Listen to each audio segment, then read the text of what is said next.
Alors bonjour chers amis de l'unité pastorale de Fabreville. Mon nom est Francis Joannette, diacre permanent pour l'Église catholique de Montréal. Heureux de vous retrouver cette année encore une fois pour les capsules Un diacre et son curé. J'ai encore la joie et le plaisir d'être accompagné par l'abbé Gaëtan Matteau, qui est prêtre catholique du diocèse de Montréal. Bonjour Gaëtan. Salut. Merci encore une fois de participer à ces capsules parce que dans le fond, elles se poursuivent. On est rendu à la huitième, en fait.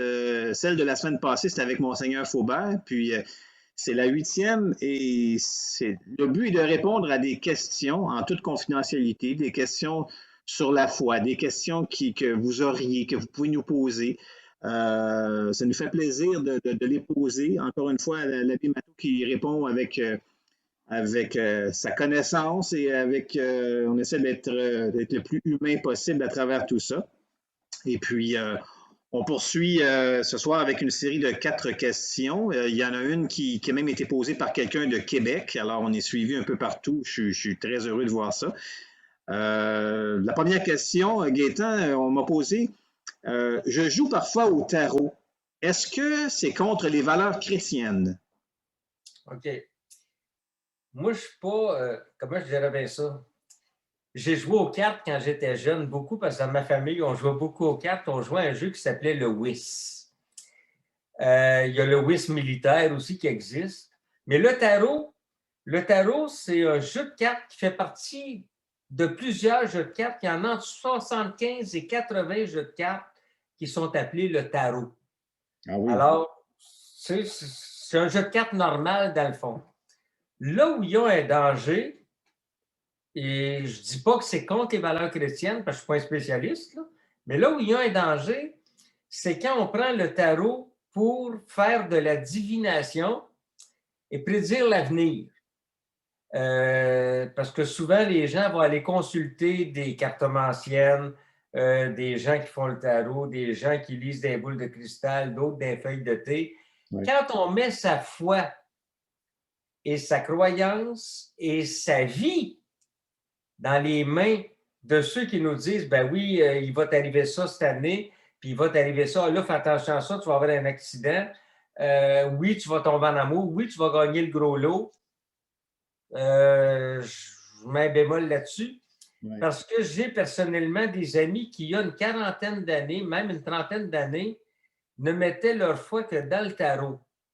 Oh. Je peux te dire qu'il y en a plusieurs qui se sont cassés la gueule royalement en ne se fiant pas à eux-mêmes et à leur capacité, mais en se fiant à ce que quelqu'un d'autre leur avait dit en se basant sur à mon avis, des chimères, parce que d'après moi, notre destin, quand on vient au monde, il est déjà tracé.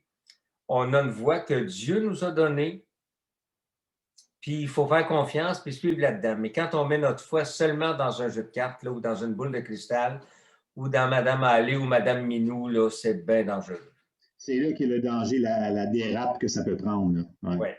ouais. Et le mal que ça peut faire à certaines personnes, parce que tu as des gens qui sont tellement convaincus que ce qu'il leur est dit est la pure vérité, qu'il y en a qui passent à côté de choses merveilleuses qu'ils ne pourront jamais réaliser. Une autre question qui nous a été posée, celle-là, je l'ai déjà entendue, probablement que toi aussi, c'est à propos des indulgences. Je me souviens, quand j'étais plus jeune, on avait déjà entendu parler de ça. Si tu faisais telle chose, ça t'amenait des indulgences. Puis la personne pose la question, demandez donc à l'abbé Matteau si les indulgences, ça existe encore. Écoute, on a encore des paroissiens qui viennent nous voir pour nous demander la confession et l'Eucharistie à certains moments de l'année parce qu'il y a une indulgence qui est accordée dans telle et telle circonstance. Oui, les indulgences existent encore.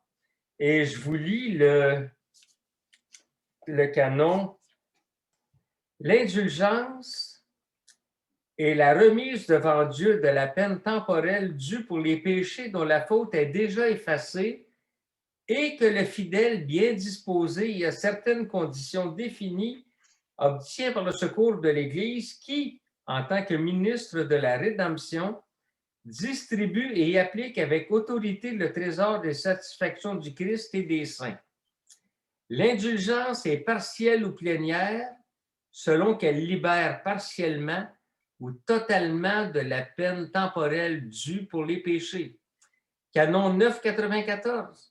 Tout fidèle peut gagner pour lui-même ou appliquer aux défunts par mode de suffrage des indulgences partielles ou totales. Et Canon 9,95, outre l'autorité suprême de l'Église, seuls peuvent accorder des indulgences ceux à qui ce pouvoir est reconnu par le droit ou qu'il a été concédé par le pontife romain. Alors tout ça, ça veut dire que les indulgences existent encore, mais il faut faire attention parce qu'à une certaine époque dans l'Église, il y a eu ce qu'on appelait de la simonie, donc du trafic d'indulgences. Il y a des évêques qui décidaient de donner des indulgences à des gens. Tu achètes une pierre pour bâtir ma cathédrale, je vais te donner une indulgence plénière. Tu achètes une petite pierre, je vais te donner une indulgence partielle. Mais ces indulgences-là devaient être payées à l'évêque. Alors ça, c'est de la simonie, ça s'appelle un trafic d'indulgences. Mais ce qui est important de retenir, c'est que toutes les indulgences qui sont décrétées par le pape, parce que lui seul a autorité à décréter qu'on peut donner une indulgence plénière ou partielle, ou celui à qui le pape délègue le pouvoir ou l'autorité de décréter qu'une indulgence est applicable. Alors, il faut faire attention avec ça aussi. Merci. Quelqu'un nous pose la question. J'ai communié dans une église anglicane. Ai-je commis une faute grave? J'ai communié dans une église anglicane. Ai-je commis une faute grave? Écoutez, l'église anglicane, au départ, était une église catholique. À l'époque d'Henri VIII, Henri VIII, son premier mariage a eu lieu dans une église catholique. L'église d'Angleterre était catholique. Au 16e siècle, Henri VIII a voulu se divorcer avec... en tout cas, il est arrivé en conflit avec le pape parce qu'il voulait se remarier avec une autre femme, puis en tout cas, ça ne marchait pas, le pape ne l'a pas accepté. Alors Henri VIII a dit, je bannis le pape et je réforme l'Église catholique pour qu'elle devienne l'Église anglicane. L'Église anglicane, dans le fond, est une Église qui dérive de l'Église catholique et qui a été réformée. Ouais. Et dans l'Église anglicane, il y a beaucoup de branches. Je pense qu'il y en a 38 ou 40, là. Tu as le High Church, le Low Church, le Broad Church, l'évangélisme, et tu as plein d'autres catégories d'églises anglicanes. Mais toutes ces églises-là baptisent au nom du Père et du Fils et du Saint-Esprit. Exactement comme nous. À part la divergence qu'on peut avoir sur le fait que le pape n'est pas le boss de l'Église anglicane, c'est la reine Élisabeth II d'Angleterre qui est le chef suprême de l'Église. Oui. Et les divergences qu'il y a entre catholiques et anglicans sur la Vierge Marie, et je pense, si je ne me trompe pas, sur la virginité de la Vierge Marie, il n'y a pas grand-chose de différent entre nous autres et eux autres. Là. Alors non, si vous avez communié dans une église anglicane, vous n'avez pas commis de péché. Mais encore là, c'est des questions des fois qu'on se pose, puis les gens, des fois, se sentent mal à travers ça. Fait que merci de ces éclaircissements. Une question qui nous est posée également. D'ailleurs, j'aimerais ajouter, Francis, ajouter, si on communiait, mettons, dans une église orthodoxe, on ne commet pas de péché non plus.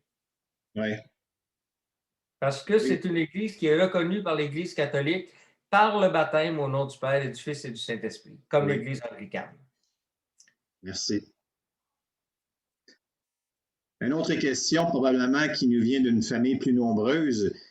La personne pose la question, mes frères et mes sœurs ne pratiquent pas, donc ne vont pas vraiment pas à l'église et passent leur temps à rire de moi. Ça, c'est moins drôle.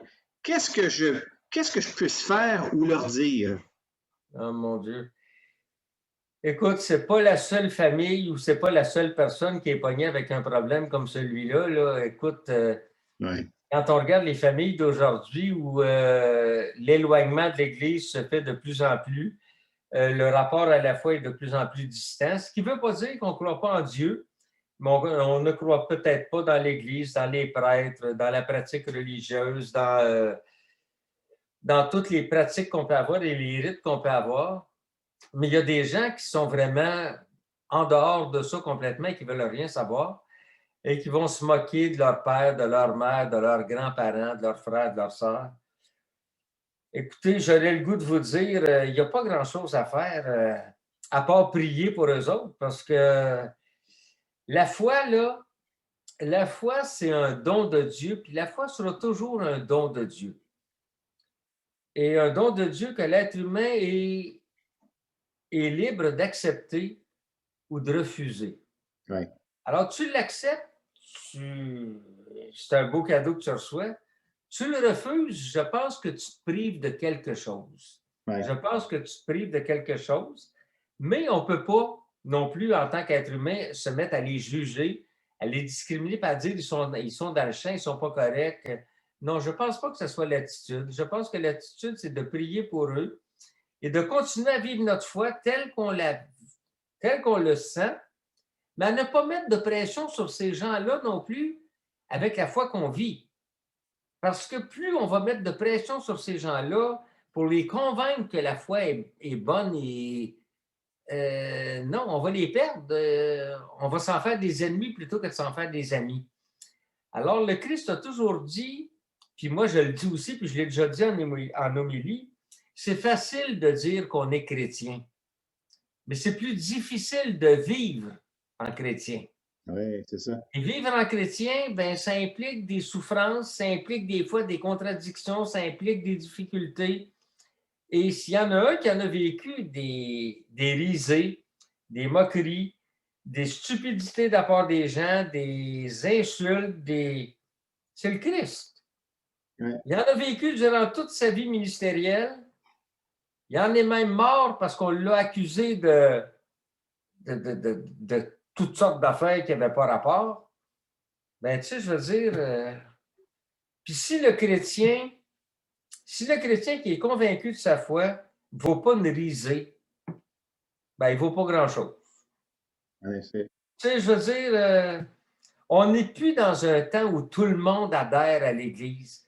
On est dans un multiculturalisme où il y a des bouddhistes, il y a des musulmans, il y a des protestants, Écoute, on est entouré de toutes sortes de gens qui n'ont pas notre façon de faire, notre façon de voir les choses, notre façon d'interpréter Dieu, de vivre le culte. Puis il y en a qui ne le vivent pas pantoute, qui ne veulent rien savoir. Bon, je les plains, J'écoutais quelqu'un qui disait cette semaine en France, le père, bon Dieu, j'aimerais ça retrouver son nom, Amar, je crois. J'ai vu ça sur Aletheia, qui a été très, très, très malade à l'hôpital et qui a été 1 an hospitalisé, et qui disait, j'ai vécu quelque chose de particulier, mais il dit, je me demande comment ceux qui sont malades comme moi, je l'ai été, font pour passer à travers de la maladie sans avoir Dieu dans leur vie. Oui. Alors, tu sais, je veux dire, moi, je dirais à cette personne-là qui a posé cette question-là, faites confiance à Dieu. Si Dieu a à les rejoindre, il va les rejoindre. Ouais. Mais on ne peut pas forcer quelqu'un à adhérer à Dieu ou à avoir la foi. La foi restera toujours un don de Dieu et à nous de l'accueillir ou de le refuser.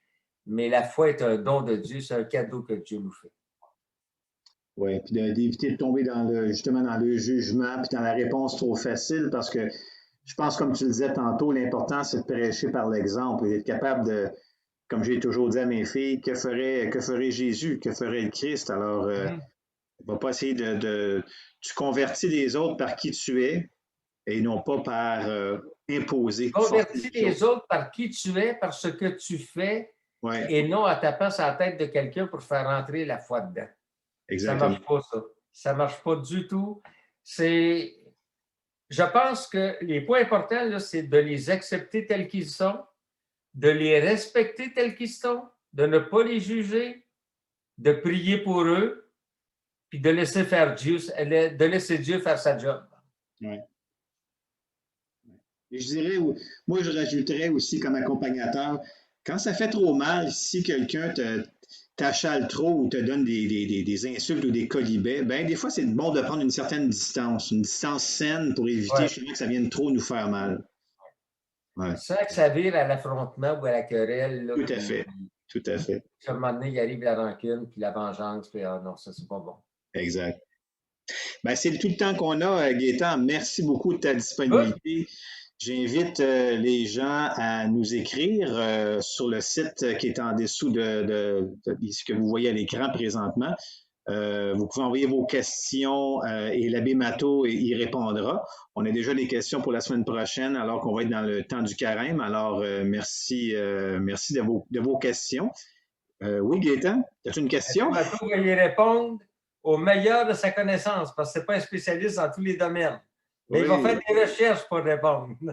Ben, comme l'abbé Matteau dit souvent, en arrière du prêtre, il y a l'homme. Donc, c'est sûr qu'on est tous des personnes humaines, puis on est appelés à différentes choses. Mais ça, c'est important de le rappeler. Je vous rappelle que l'abbé Gaétan Matteau est prêtre catholique du diocèse de Montréal.